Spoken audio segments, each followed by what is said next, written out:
नमस्कार। अगले 1.5 साल मतलब 18 महीने सभी राशियों के लिए अगर कहा जाए कैसे रहेंगे, कारण बड़ा स्पष्ट साफ है।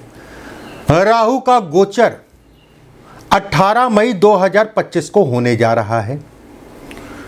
कुछ लोगों के लिए अगर कहा जाए कुबेर कुछ लोगों के लिए अगर कहा जाए कुबेर दरवाजा खोलेंगे, और कुछ लोगों के लिए अगर कहा जाए दुर्भाग्य कहीं ना कहीं उनके ऊपर हावी हो जाएगा। राहु 18 मई 2025 को राशि का परिवर्तन करेंगे। राहु देवगुरु बृहस्पति की साधारण जल तत्वीय राशि से निकलकर शनि की वायु तत्वीय राशि, शनि की मूल त्रिकोण राशि, मतलब आपके शब्दों में अगर कहा जाए शनि की फेवरेट राशि और हम सभी की फेवरेट राशि अगर कुंभ राशि जन्म कुंडली में अगर देखा जाए तो लाभ की बनती है, मतलब जहां से धन आता है उस राशि में राहु का गोचर होगा। कलयुग में राहु अगर कहा जाए तो कहीं ना कहीं सफलता राहु के इर्द गिर्द से घूमती हुई निकलती है, मतलब जिसके ऊपर राहु मेहरबान हो जाए वो राजा। 9 ग्रहों में अगर कहा जाए सबसे ज्यादा प्रभाव अगर कहा जाए तो राहु का होता है। हालांकि राहु ग्रह नहीं है, एक छाया ग्रह है, फिर भी उसमें इतना ज्यादा प्रभाव है कि व्यक्ति को रंक से राजा, राजा से रंक। राहु अगर कहा जाए सोने को मिट्टी बना देता है और मिट्टी को सोना बना देता है, इतनी उसमें अंदर तथा है। 90% अगर कहा जाए, बिल्कुल मैं कहूंगा, मुझे कोई गुरेज नहीं उसमें, 90% अगर कहा जाए आज की डेट में या पुराने समय में भी बड़े बड़े स्तर के बिजनेस टाइकून्स, बड़े स्तर के जिनको आप टीवी में देखते हैं, कला के क्षेत्र में, चाहे राजनीति के क्षेत्र में बड़े बड़े पदों पे या बड़े बड़े पॉलिटिशियन, राहु बनाने वाला ग्रह है। अधिकारी बना देगा, बड़ा अधिकारी बना देगा। चलिए बात करते हैं वृषभ राशि वालों के लिए ये राहु का परिवर्तन जो होने जा रहा है, महापरिवर्तन कह लीजिए, कैसा रहेगा। देखिए वृषभ राशि वालों के लिए अगर कहा जाए तो कहीं ना कहीं 10वें भाव में राहु का गोचर होगा। शनि अगर कहा जाए लाभ में, और देवगुरु बृहस्पति अगर कहा जाए तो कहीं ना कहीं द्वितीय भाव में गुरु का गोचर होगा। अब यहां पर मुझे कोई शंका नहीं है, राहु 10वें भाव में बैठने के कारण अगर कहा जाए व्यक्ति की भूख को बढ़ाएंगे, मतलब संतुष्टि नहीं मिल रही है, लगे हुए हैं काम में, अच्छी चीज है, लगना चाहिए, लेकिन इतना मत रम जाइएगा कि परिवार से जो है बैर हो जाए। यहां से राहु अगर कहा जाए पंचम दृष्टि से परिवार को देख रहे हैं, परिवार से बैर हो जाए। अगर पीछे कोई बैर चल रहा है परिवार में या कोई तनाव चल रहा है मियाँ बीवी में, तो वो तनाव आपका बढ़ा देगा।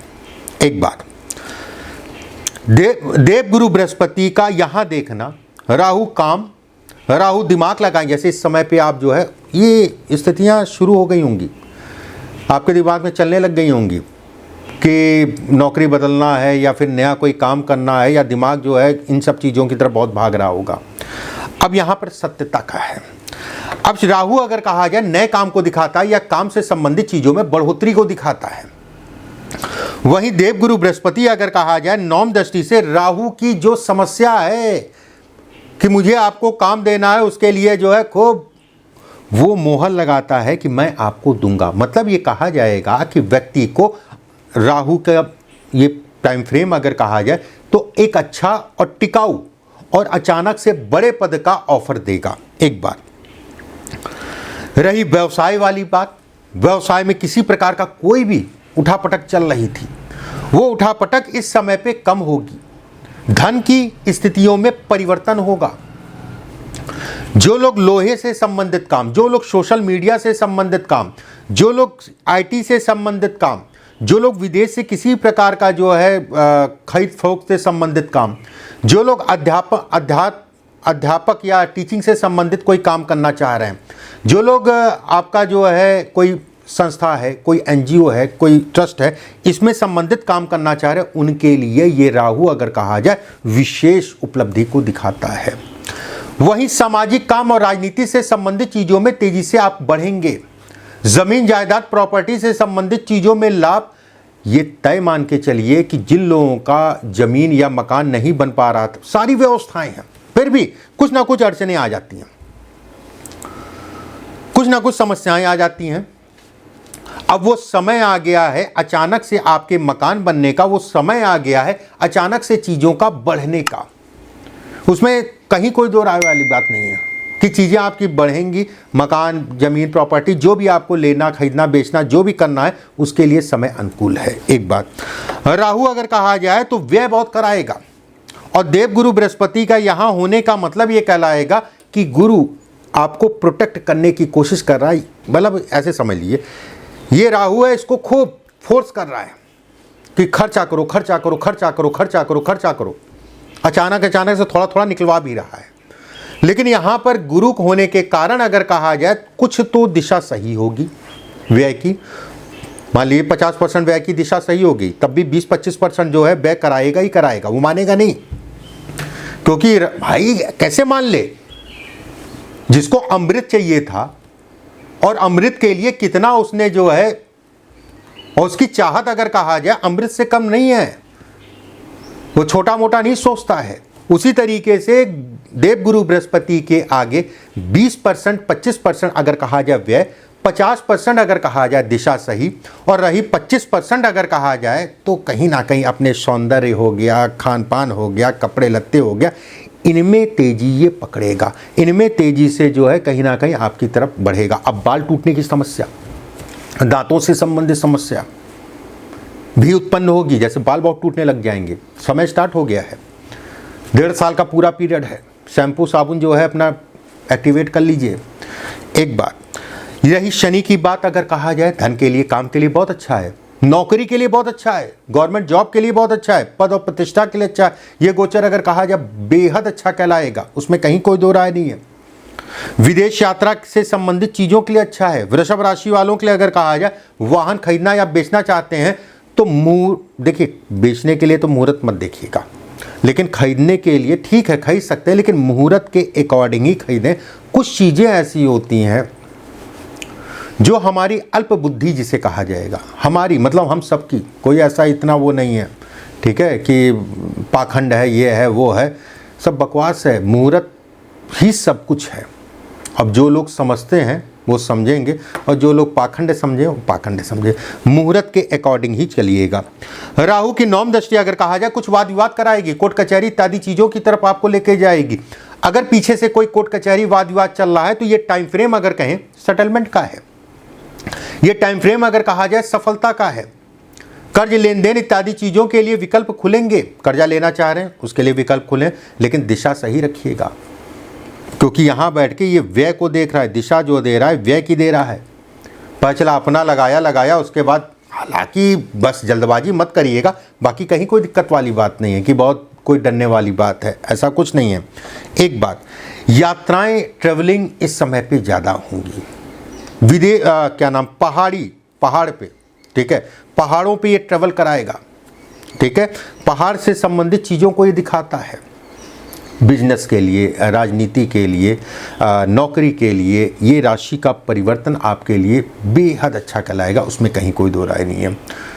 कुछ उपाय मैंने नीचे बताने जा रहा हूँ, उन उपायों को ज़रूर करिएगा, चीज़ें आपकी और बढ़ेंगी, ठीक है। जो भी कर पाएँ, जैसे 4-5 उपाय हैं, 3 ही कर लीजिए, अगर सब करते हैं तो बहुत अच्छा है। चलिए उपायों पे बात करते हैं। करना क्या है उपायों में? रात के समय, और खासकर अगर कहा जाए बुजुर्ग हैं या कोई बीमार है या फिर किसी के घर में काफ़ी तनाव रहता है या किसी प्रकार का जो है शारीरिक कष्ट या धन से संबंधित चीज़ों में कष्ट चल रहा है, रात के समय सोने से पहले जौ, पिसा हुआ जौ और 1 चम्मच काला नमक, ये दोनों चीज़ें ले लीजिएगा। 1 लीटर पानी में 1 चम्मच जौ, 2 लीटर पानी में 2 चम्मच जौ, 3 लीटर पानी में 3 लीटर जौ, और नमक जो आपको लेना है आधा चम्मच, 1 लीटर में आधा चम्मच काफ़ी है, 2 लीटर में 1 चम्मच, 3 लीटर में 1.5 चम्मच काफ़ी है। प्रतिदिन सोने से पहले इससे अपने हाथ और पैर बढ़िया से साफ करके फिर सोने के लिए तैयारी करिएगा। ये उपाय जो लोग बीमार रहते हैं ना, ज़्यादातर लोग अगर कहा जाए राहु के कारण ही बीमारी बढ़ती है, बाकी जो भी मैंने कहा उनमें भी काम करेगा। नारियल ले लीजिएगा जो पूजा में चढ़ता है, पूजा में जो नारियल चढ़ता है, मतलब जिसको हम लोग निकाल के खाते हैं, गरी वाला नारियल ले लीजिएगा। नारियल को तोड़ लीजिएगा, अंदर की गरी निकाल लीजिएगा, दोनों को जो है दो टुकड़े में हो जाएगा। उसमें दोनों में शक्कर या गुड़ भर लीजिएगा, शक्कर या गुड़। शनिवार और बुधवार को किसी भी हनुमान मंदिर में जाके हनुमान जी के सामने अपना जो भी कर्ज है, धन की दिक्कत, नौकरी की समस्या, जो भी समस्याएं हैं उनको बोलते हुए वहां रखिएगा और थोड़ा सा बैठ के हनुमान जी का, राहु का और शनि का ध्यान करिएगा। 2 उपाय। तीसरा उपाय, राहु हमेशा अगर कहा जाए माता पिता की सेवा करने से खुश होता है, और खासकर अगर कहा जाए माता की, राहु बहुत पीड़ित होता है या बहुत ज़्यादा जन्म कुंडली या हाथ में जो है बहुत बलिष्ठ हो जाता है, तो सबसे ज़्यादा प्रभाव अगर कहा जाए तो माता पे पड़ता है। पिता पे है लेकिन माता पे ज़्यादा पड़ता है। माता की सेवा, पिता की सेवा करिए, ये आपके लिए राहु से संबंधित दोषों में कमी करेगा। चौथा उपाय, शिवलिंग के ऊपर शुक्रवार के दिन अनार का रस होता है, जो अनार, ठीक है, अनार का रस से अभिषेक करना शुरू कर दीजिए। कैसे, देखिए आपके काम धाम कैसे खुलने लगेंगे। और अंतिम उपाय, 5 तरीके के अनाज अगर हो पाए तो 5 तरीके का अनाज अपने छत पे रख दिया करिए पक्षियों के लिए, चिड़ियों के लिए। एक पानी रख दीजिए, एक वो आपने जो है बर्तन रख दिया, उसमें जो है दोनों अलग रख दिया, अपना चिड़िया आए खाएं। राहु पशु पक्षी और खासकर अगर कहा जाए चिड़िया, ठीक है, इससे भी राहु आपका जो है अगर खराब है तो बलिष्ठ होगा, अगर बलिष्ठ है तो कहीं ना कहीं उसमें पावर अधिक हो जाएगी। ये उपाय करिए। बिल्कुल मैं कहूँगा कि राहु से संबंधित ये जो टाइम फ्रेम 1.5 साल का स्टार्ट होने वाला 18 महीने का आपके लिए एक नई ऊर्जा लेके आ रहा है। वीडियो को ज़्यादा से ज़्यादा शेयर कर दीजिएगा। चैनल अच्छा लगे या वीडियो अच्छा लगे तो लाइक और सब्सक्राइब ज़रूर कर लीजिएगा। नमस्कार।